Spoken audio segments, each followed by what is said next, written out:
আসসালামু আলাইকুম dear students, প্রোসলভ IT ইনস্টিটিউটের পক্ষ থেকে আপনাদেরকে স্বাগতম জানাচ্ছি। আমি আবরাম আরিফ। আজকের ভিডিওতে আমরা দেখব ওয়ার্ডপ্রেস ওয়েবসাইটকে কিভাবে সিকিউর করা যায়। যদিও ওয়ার্ডপ্রেস ওয়েবসাইট বাই ডিফল্ট খুবই সিকিউর থাকে, কিন্তু তারপরেও আমরা ওয়ার্ডপ্রেস ওয়েবসাইটের সিকিউরিটি আরেকটু ইমপ্রুভ করলে এটি খুবই ভালো হয়ে থাকে। বিশেষ করে ই কমার্স ওয়েবসাইটের জন্য ওয়ার্ডপ্রেস ওয়েবসাইট সিকিউরিটি খুবই ইম্পর্টেন্ট। কারণ ই কমার্স ওয়েবসাইটে প্রতিনিয়ত কেনাকাটা হয়ে থাকে এবং কাস্টমাররা তাদের অ্যাকাউন্ট ক্রিয়েট করে বিভিন্ন প্রোডাক্ট পারচেস করে থাকে। এই ওয়েবসাইটে আমরা একটি ডেমো ওয়েবসাইট ইম্পোর্ট করে রেখেছি এবং এই ওয়েবসাইটটিকে আমরা সিকিউর করব আজকে, যার জন্য আমাদেরকে ওয়েবসাইটের ব্যাকএন্ডে যেতে হবে এবং প্লাগইনস অপশন থেকে নতুন প্লাগইন অ্যাড করতে হবে। নিউ পেজ প্লাগইনে আসার পরবর্তীতে আমাদেরকে একটি প্লাগইনের নাম লিখে সার্চ করতে হবে এবং প্লাগইনটির নাম হলো আইথিমস সিকিউরিটি। প্লাগইনটি আমাদের সামনে এসে পড়েছে। আপনারা দেখতে পাচ্ছেন প্লাগইনটির খুব ভালো রেটিং রয়েছে এবং প্লাগইনটি 1 মিলিয়ন প্লাস ওয়েবসাইটে অ্যাক্টিভ ইনস্টল করা রয়েছে এবং প্লাগইনটি রিসেন্টলি 3 মাস আগে আপডেট করা হয়েছে। সবকিছু ঠিকঠাক মতো আছে। এখন আমরা প্লাগইনটি ইনস্টল নাও বাটনে ক্লিক করব। প্লাগইনটি ইনস্টল প্রক্রিয়া শুরু হয়েছে। আইথিমস সিকিউরিটি প্লাগইনটি ইনস্টল হয়ে গিয়েছে। এখন আমাদের প্লাগইনটি জাস্ট অ্যাক্টিভেট করতে হবে। প্লাগইনটি ইনস্টল এবং অ্যাক্টিভেট করার সাথে সাথে আমাদের ওয়ার্ডপ্রেস ড্যাশবোর্ডের লেফট সাইড বারে সিকিউরিটি নামে একটি নতুন মেনু যুক্ত হয়ে গেছে। আমাদের এই সিকিউরিটি মেনুতে ক্লিক করতে হবে। আইথিম সিকিউরিটির সেটিংয়ে আসার পরে আমরা শুরুতেই একটি কুইক সেটআপ উইজার্ড বা সিকিউরিটি চেক নামে পপআপ দেখতে পারবো। এখানে আমরা আমাদের সাইটটি কুইকলি চেক করতে পারি, আমাদের সাইটের সকল কিছু ঠিকঠাক মতো আছে কিনা। এই জন্য আমাদের সিকিউর সাইট বাটনটিতে ক্লিক করতে হবে। তারা কিছুটা সময় নিবে আমাদের সাইটটি চেক করার জন্য। আপনারা দেখতে পারতেছেন আমাদের সাইটের সবকিছু ঠিক আছে, এই জন্য তারা একটা গ্রিন টিক চিহ্ন দেখাচ্ছে। কিন্তু আমাদের শুরুতে এইখানে তারা একটি স্মল ওয়ার্নিং দেখাচ্ছে যে redirect HTTP request to HTTPS. আমাদের ওয়েবসাইটে যেহেতু এসএসএল সার্টিফিকেট ইনস্টল করা রয়েছে, এই জন্য আমরা এটি এনেবল করে দিব। এরপরে তারা বলতেছে network brute force protection enable করে দেওয়ার জন্য। এই জন্য আমরা জাস্ট সিম্পলি এই বাটনটিতে ক্লিক করব। আমরা প্রতিটি সেটিং আরো ডিপলি দেখব পরবর্তীতে। এটা জাস্ট একটি কুইকলি সেটআপ উইজার্ড। তো আমাদের সবকিছু এখন গ্রিন সিগন্যাল রয়েছে, এই জন্য আমরা জাস্ট ক্লোজ বাটনটিতে ক্লিক করব। সিকিউরিটি চেকটি কমপ্লিট করার পরবর্তীতে আমরা এখন দেখব গ্লোবাল সেটিং। এই গ্লোবাল সেটিংটি খুবই ইম্পর্টেন্ট ওয়েবসাইটের সিকিউরিটি ইমপ্রুভ করার জন্য। এই ফার্স্ট অপশনটি অবশ্যই এনেবল করা থাকতে হবে। নিচে আসলে আমরা আরো কিছু ইম্পর্টেন্ট সেটিং দেখতে পারি। এখানে বিভিন্ন সময় বিভিন্ন হ্যাকার বা স্প্যামার আমাদের ওয়েবসাইটে ক্ষতি করতে চায়। তারা কোনো স্পেসিফিক ফাইল বা কোনো স্পেসিফিক পেজ খুঁজে থাকে, যার মাধ্যমে আমাদের ওয়েবসাইটের কোনো কন্টেন্ট হ্যাক করা যায়। তাই যে সকল ইউজার বা হ্যাকার আমাদের ওয়েবসাইটের ক্ষতি করতে চায় তাদেরকে আমরা অটোমেটিক ব্যান করে দিতে পারি।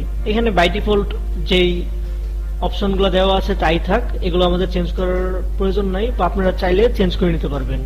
এখান থেকে অথরাইজ হোস্ট লিস্ট, এখান থেকে আমাদের যে আইপি অ্যাড্রেসটা আছে তা আমরা হোয়াইট লিস্টেড হিসেবে অ্যাড করে দিতে পারি, যেন এই প্লাগইনটি কখনো আমাদের আইপিটি ব্ল্যাকলিস্টেড না করে দেয়।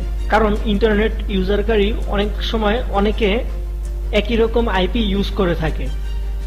নিচের দিকে আসলে এখানে তেমন ইম্পর্টেন্ট কোনো সেটিং নাই, তো এগুলি আমরা স্কিপ করতে পারি। এই সেটিংগুলি এনেবল করার পরে সেভ সেটিং বাটনটিতে আমরা সিম্পলি ক্লিক করব। এরপরে আমরা দেখতে পাচ্ছি নোটিফিকেশন সেন্টার। এই আইথিম সিকিউরিটি আমাদের ওয়ার্ডপ্রেস ওয়েবসাইটে যে বাই ডিফল্ট ইমেল অ্যাড্রেসটি রয়েছে সেইখানে বিভিন্ন সিকিউরিটি সম্পর্কিত ইমেল প্রতিনিয়ত সেন্ড করবে। যদি আমরা অল্টারনেটিভ কোনো একটি ইমেল অ্যাড্রেস সেট করতে চাই তাহলে এইখানে ইমেল অ্যাড্রেসটি লিখে দিতে হবে। এখন ওয়ার্ডপ্রেস এই আইথিম সিকিউরিটি প্লাগইনটি আমাদের ওয়ার্ডপ্রেস ওয়েবসাইটের যে অ্যাডমিনের ইমেল অ্যাড্রেস আছে সেখানে ইমেল সেন্ড করবে এবং এই ইমেলটিতেও তারা সেন্ড করবে বিভিন্ন রকম নোটিফিকেশন। এখানে আর তেমন কিছু নাই, আমরা এটা সেভ সেটিং দিয়ে দিলাম। এরপরে আমাদের যে সেটিংটি রয়েছে সেটি হলো ইউজার গ্রুপ। এখান থেকে আমরা ওয়েবসাইটের বিভিন্ন যে ইউজার আছে তাদের বিভিন্ন ক্যাপাবিলিটি বা ফিচার অ্যাড করতে পারি। এই ফিচারটি মূলত আমাদের জন্য বেশি একটি গুরুত্বপূর্ণ না, এই জন্য এটা আমরা স্কিপ করতে পারি। এর পরবর্তীতে আমাদের যেই সেটিংটি আছে আইথিম সিকিউরিটিতে সেটি হলো গিয়ে 404 ডিটেকশন। এটা আমাদের এনেবল করে দিতে হবে। এনেবল করে দেওয়ার পরে এখানে আমরা 404 এর সকল ফিচারগুলো পেয়ে যাব। 404 পেজটা মূলত কি এটা আমি আপনাদেরকে সংক্ষেপে বুঝিয়ে দেওয়ার চেষ্টা করতেছি। আমাদের ওয়ার্ডপ্রেস ওয়েবসাইটে বিভিন্ন রকম পেজ রয়েছে। এখান থেকে আমরা যদি অ্যাবাউট পেজে যাই তাহলে অ্যাবাউট পেজের কন্টেন্ট দেখতে পারতেছি। আমাদের অ্যাবাউট পেজের ইউআরএলটি হলো এই অ্যাবাউট। এখন ফর এক্সাম্পল কেউ যদি আমাদের ওয়েবসাইটের এমন কোনো পেজ অ্যাক্সেস করার চেষ্টা করে যে পেজটি আমাদের ওয়েবসাইটে নাই, তাহলে তারা 404 এররটি দেখতে পাবে। যেমন এবিটি নামে কোনো পেজ আমাদের ওয়েবসাইটে নাই, এই জন্য তারা নট ফাউন্ড এই পেজটি দেখতে পারতেছে।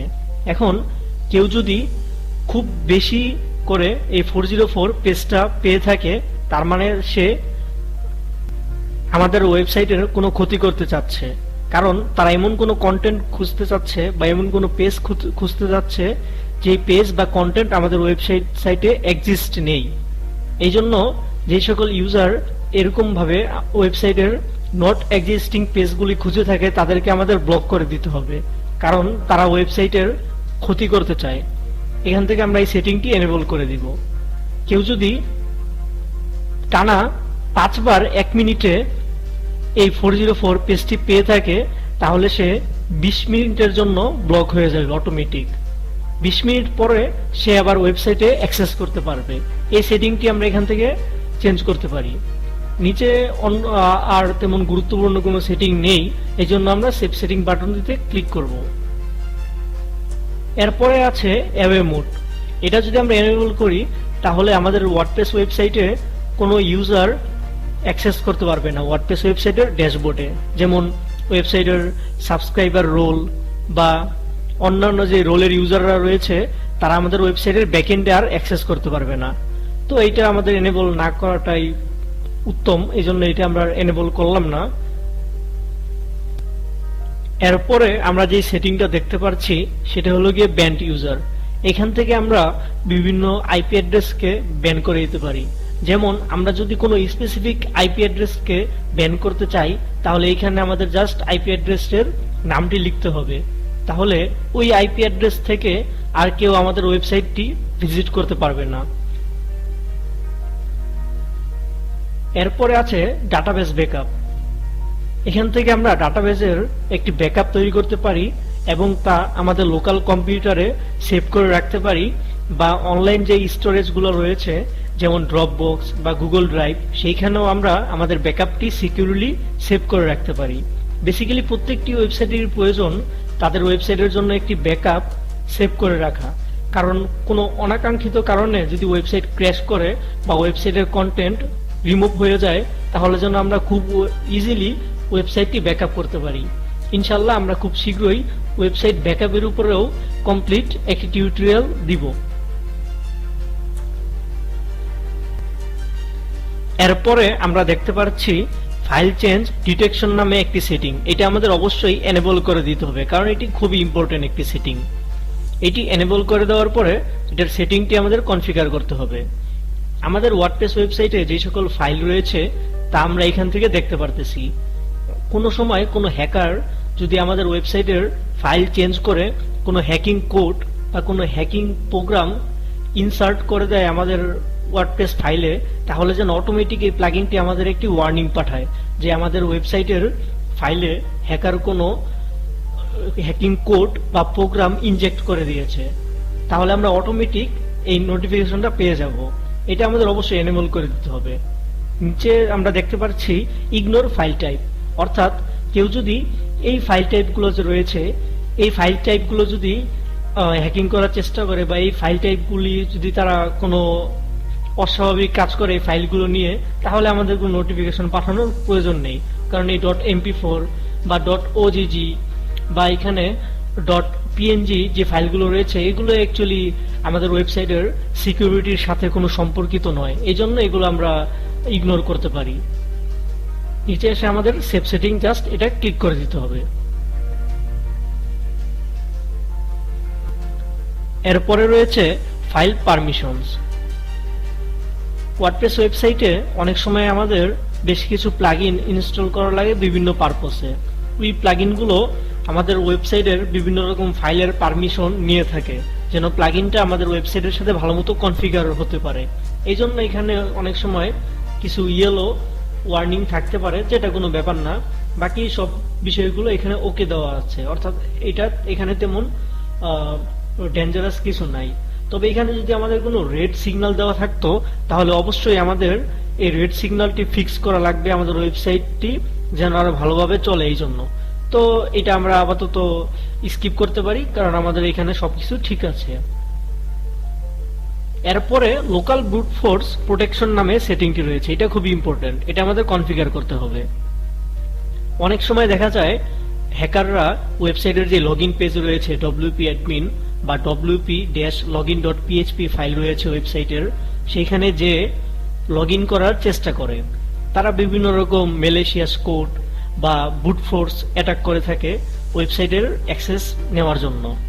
কেউ যদি ওয়েবসাইটের লগইন পেজে 5 বার ট্রাই করে লগইন করার জন্য, তাহলে তার আইপিটিকে ব্যান করে দেওয়া হবে 5 মিনিটের জন্য। আমরা চাইলে এই 5 মিনিটের সময়টুকু 30 মিনিট বা 60 মিনিট বাড়িয়ে ফেলতে পারি। এখানে আছে অটোমেটিক্যালি ব্যান অ্যাডমিন ইউজার্স, অর্থাৎ কেউ যদি অ্যাডমিন ইউজার লিখে ওয়েবসাইটে লগইন করার ট্রাই করে, তাহলে তার আইপিটি ইমিডিয়েটলি ব্যান করে দেওয়া হবে। এর মাধ্যমে আমরা ওয়েবসাইটটিকে ব্রুট ফোর্স প্রোটেকশন এনেবল করে দিতে পারি, যেন হ্যাকাররা ব্রুট ফোর্স হ্যাকিং এর মাধ্যমে আমাদের ওয়েবসাইটের কোনো ক্ষতি না করতে পারে। এরপরে আমরা দেখতে পাচ্ছি পাসওয়ার্ড রিকোয়ারমেন্ট, এটা আমরা এনেবল করে দিতে পারি। যদি এটা এনেবল করে দেই, তাহলে ওয়েবসাইটের প্রতিটি ইউজারকে একটি স্ট্রং পাসওয়ার্ড দিতে হবে ওয়েবসাইটে রেজিস্টার করার জন্য।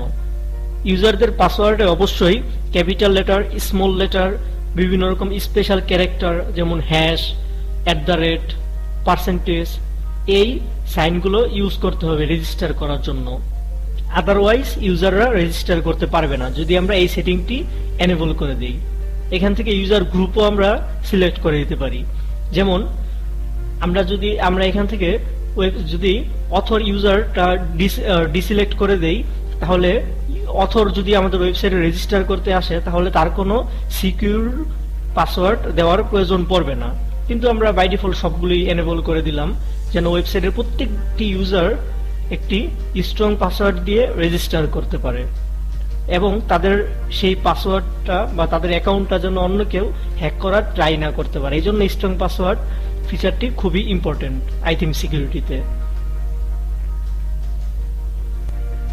এরপরে রয়েছে SSL। আমাদের ওয়েবসাইটে যদি SSL সার্টিফিকেট ইনস্টল করা থাকে, তাহলে এটি এনেবল করে দিতে হবে। আমাদের ওয়েবসাইটে SSL সার্টিফিকেট ইনস্টল করা আছে, এই জন্য এটি আমাদের সিম্পলি এনেবল করে দিতে হবে। তারপরে রয়েছে সিস্টেম টুইকস, এটি খুবই ইম্পর্টেন্ট সেটিং, এটিও আমরা এনেবল করে দিলাম। এখান থেকে সিস্টেম টুইকস, সিস্টেম ফাইলস অপশনটি আমাদের অবশ্যই এনেবল করে দিতে হবে, যেন আমাদের ওয়েবসাইটের ফাইলগুলি প্রোটেক্টেড থাকে।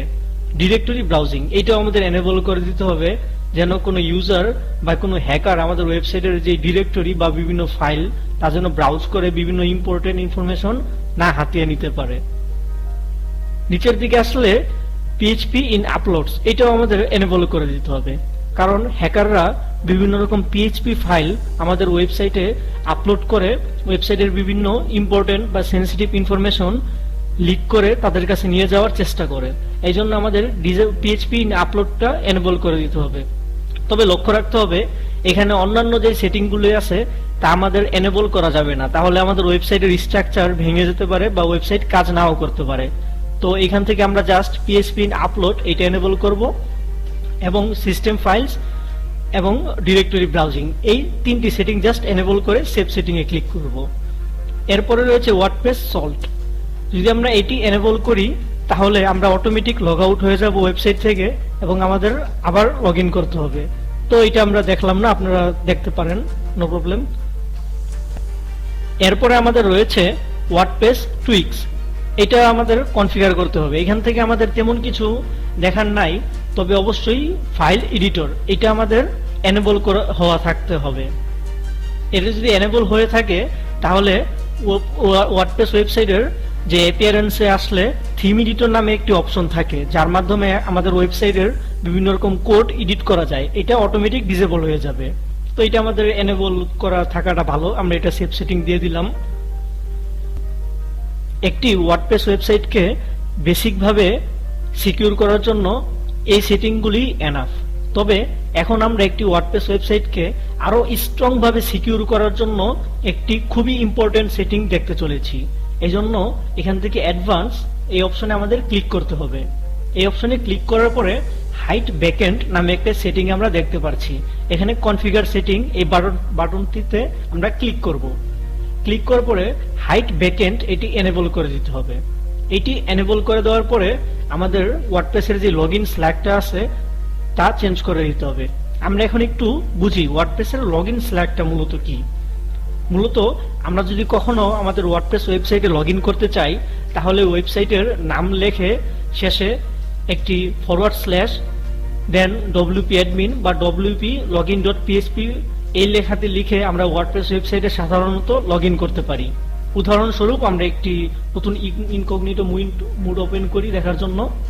এখান থেকে আমাদের ওয়েবসাইটের ডোমেইন নামটি হলো আজকের রিভিউ। আমরা যদি ওয়েবসাইটে অ্যাডমিন হিসেবে লগইন করতে চাই তাহলে আমাদের শেষে wp admin এই কথাটুকু লিখতে হবে, তাহলে আমরা ওয়েবসাইটে লগইন পেজ পাবো।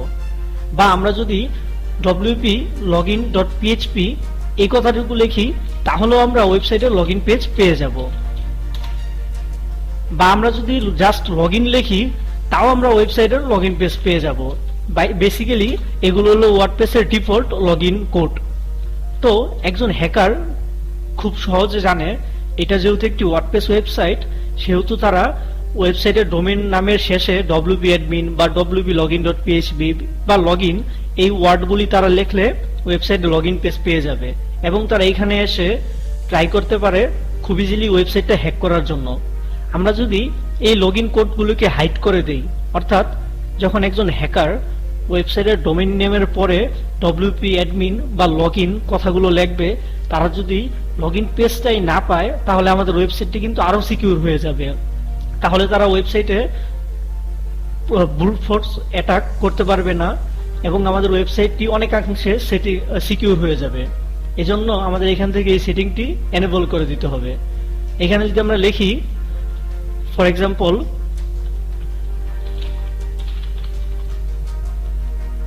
তাহলে এখন যদি আমাদের ওয়েবসাইটে লগইন পেজটি পেতে হয় তাহলে অবশ্যই আমাদের প্রো সলভ এই কথাটুকু লিখতে হবে, আদারওয়াইজ ইউজার লগইন পেজ পাবে না।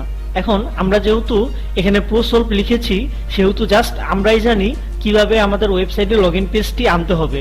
আমরা যদি এখন এটা সেভ সেটিং দিয়ে দেই এবং আবার যদি আমরা এখানে যে wp admin লিখি, আপনারা দেখতে পারলেন আমাদের ওয়েবসাইটে wp admin লিখার পরে লগইন পেজটি আর পাওয়া গেল না। আমরা যদি এখানে wp login.php লিখি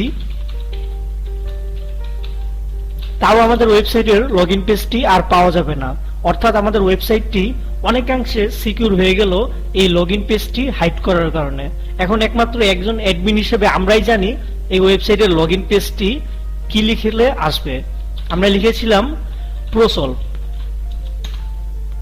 প্রোসলভ লেখার পরে আমরা একমাত্র ওয়েবসাইটের লগইন পেজটি পেয়েছি এবং অ্যাডমিন হিসেবে আমরা এখন লগইন করতে পারি খুব ইজিলি। বেসিক্যালি এই সেটিংটি খুবই ইম্পর্টেন্ট ওয়েবসাইটের সিকিউরিটি আরো অনেকাংশে বাড়ানোর জন্য।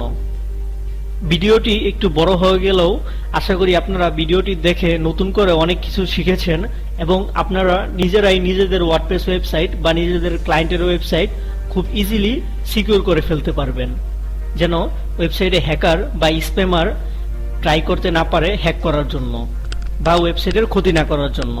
আজকের ভিডিওটি দেখার জন্য আপনাদেরকে অসংখ্য ধন্যবাদ।